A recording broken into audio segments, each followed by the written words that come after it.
सत्य के लगे है दरबार जी हाँ, लब रखे मुँह जर जाते हैं, छल कपट कर कुछ नहीं पावा, सत्य सब सुख पाते। गुरु बिन ज्ञान मिले नहीं,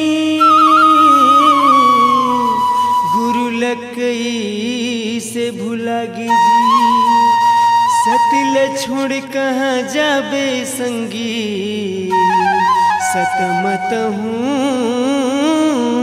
तर जाबे जी। संत शिरोमणि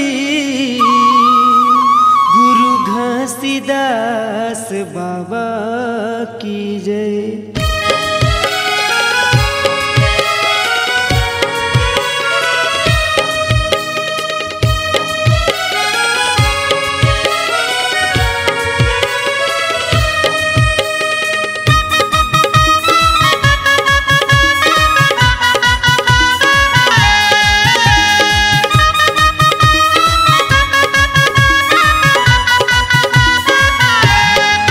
जैसे चंदन पवन जैसे धरती गगन, जैसे चंदन पवन जैसे धरती गगन, आसमां के मिलन ये कहेगा।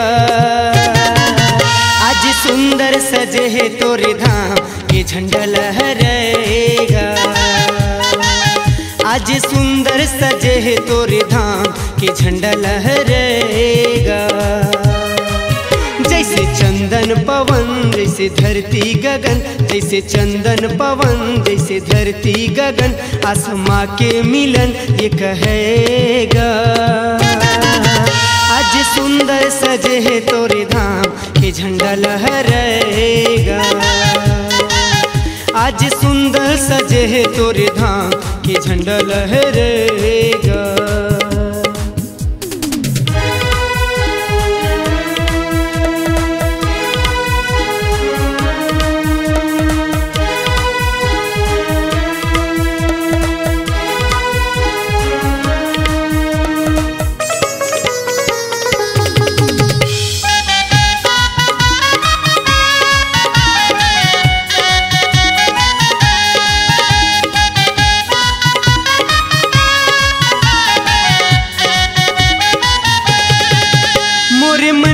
भरम ते मिटा देगा, एक झलक तैं बाबा दिखा देगा। मोरे मन के भरम ते मिटा देगा, एक झलक तैं बाबा दिखा देगा। गंगा मैया की धार तोर महिमा अपार, सब संतो हजार ये कहेगा। आज सुंदर सजे है तोरे धाम, के झंडा लहराएगा। आज सुंदर सजे है तोरे धाम, के झंडा लहराएगा।